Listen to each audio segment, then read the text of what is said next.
Hello and welcome back to NPA Discovery, where we dive deep into the lives of extraordinary people who left behind unforgettable legacies, and sometimes, haunting questions. If you love stories that uncover the truth behind fame, genius, and tragedy, you're in the right place.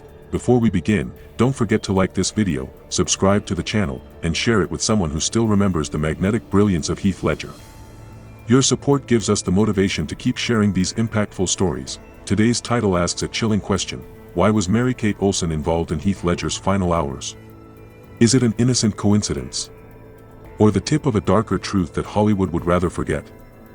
We'll explore that question, but not before we take you on a complete journey through the life of a man who was far more than his final headline. Let's step into the world of Heath Ledger, a blazing comet of talent, restlessness, and heartbreaking fragility. When Heath Ledger accepted the role of Ennis Delmar in Brokeback Mountain, he wasn't just stepping into a career-defining performance. He was stepping into a firestorm of conversation, praise, and controversy. Set in a time and place where love between two men was taboo, the film didn't just challenge audiences, it changed cinema. Ledger's portrayal was filled with silence, vulnerability, and restrained pain. Critics raved. Awards poured in, and yet, what mattered most was the humanity he gave that character. He didn't play Ennis as a caricature. He played him as a man haunted by love and fear, just as Ledger himself often seemed haunted by his own emotional storms.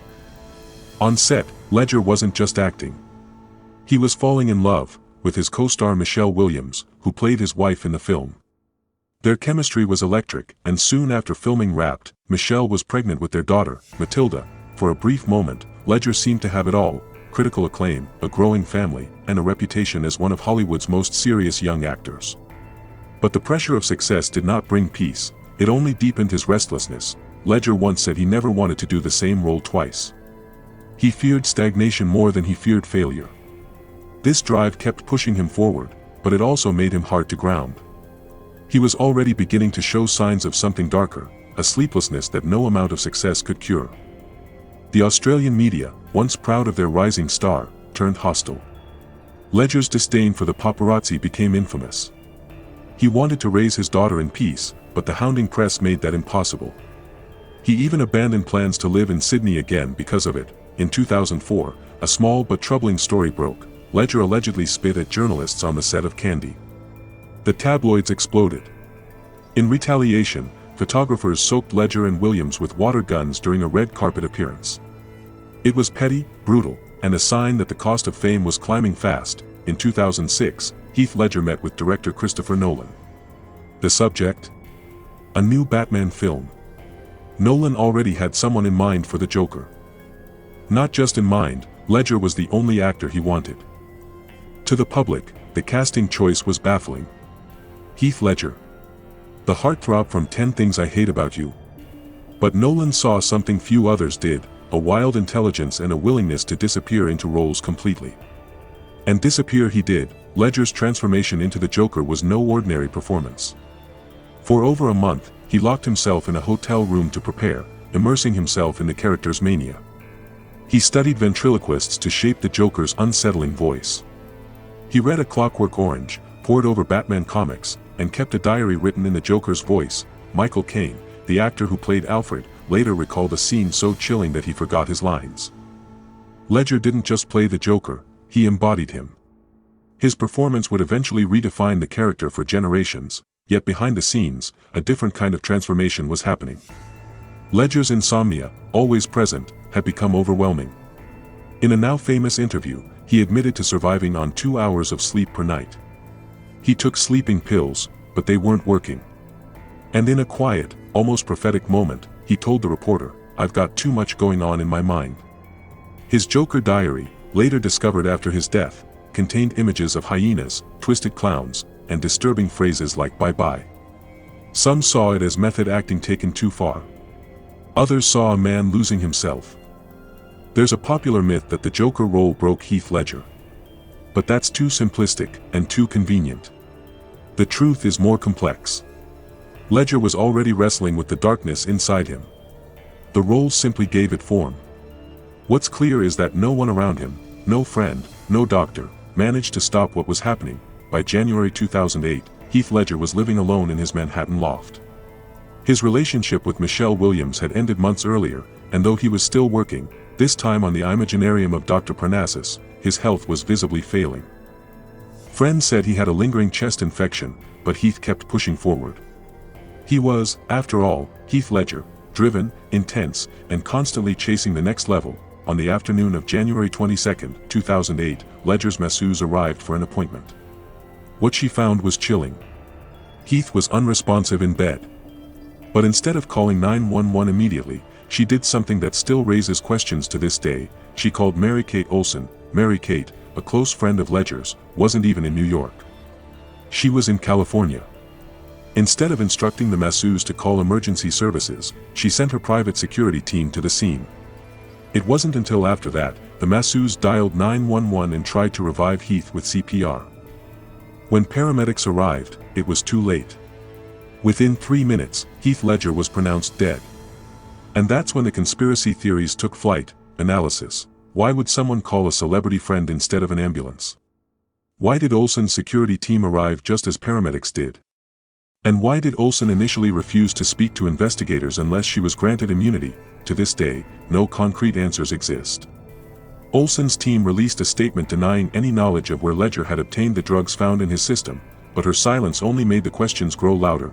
The official autopsy revealed a fatal mix of prescription medications, painkillers, anti-anxiety pills, and sleeping aids.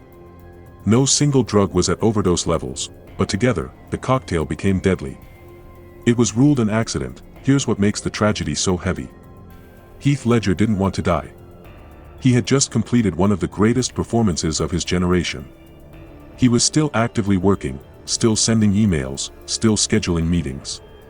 But like so many others, he was trying to self-medicate, trying to silence a mind that wouldn't rest. In the days after Heath Ledger's death, the world felt a little colder. Fans gathered outside his apartment, laying down candles, photos, and notes. In Perth, Australia, his family held a quiet funeral. Just a few dozen people attended, but one of them was Michelle Williams. As she walked behind the coffin carrying the man who had once made her world light up, she was also holding the hand of their daughter, Matilda, the little girl who would now grow up without her father. Michelle rarely speaks about Ledger in public. But when she does, the grief is palpable. In a rare interview, she once said, "I always say to Matilda, your dad loved me before anybody thought I was talented, or pretty, or had nice clothes." In that single sentence, you can feel the depth of what was lost, and yet, something remarkable happened after Heath's death. In 2009, a year after The Dark Knight was released, the Academy Awards honored him with an Oscar for Best Supporting Actor. Michelle's father accepted the award on behalf of Matilda, and the room stood in solemn silence. Heath Ledger became only the second person in history to win a posthumous Oscar. But even more than that, he became a symbol of unrealized potential, of brilliance lost too soon. There's a strange, uncomfortable magic to Ledger's story. He never intended to be a legend. He didn't want statues or sympathy. He wanted truth in his performances and silence in his private life. But in losing him, we gained a timeless reminder: fame does not save you. Talent doesn't shield you. And sometimes, the brightest stars are the ones burning out the fastest. What's heartbreaking is that his death didn't come at the end of a decline. He was in the middle of creation. In the Imaginarium of Dr. Parnassus, his role had to be finished by 3 other actors, Johnny Depp, Colin Farrell, and Jude Law, all of whom donated their paychecks to Matilda. That single act, colleagues standing in for a lost friend and giving to the daughter he left behind, is one of the most touching tributes Hollywood has ever offered. And Matilda? She carries his eyes, his spirit, and a legacy made heavier by the questions we may never answer. So what do we take from Heath Ledger's story? That brilliance and pain often walk hand in hand. That mental health can be a hidden storm even among the gifted. Yes, but more than that, we learn to cherish the artists who bare their souls for us. To look past the applause and ask if they're okay. Heath Ledger wasn't perfect. But he was real. He was bold. And he gave the world performances that will echo long after the cameras stopped rolling. If you or someone you love is struggling with mental health or addiction, please know, you are not alone. Reach out. Talk. Be seen. It might just save a life. Thank you for watching this tribute to Heath Ledger. If you found this story moving, please consider subscribing, liking this video, and sharing it. Let's keep telling stories that matter, and remembering the ones who left too soon. Until next time, take care of each other, and take care of yourselves.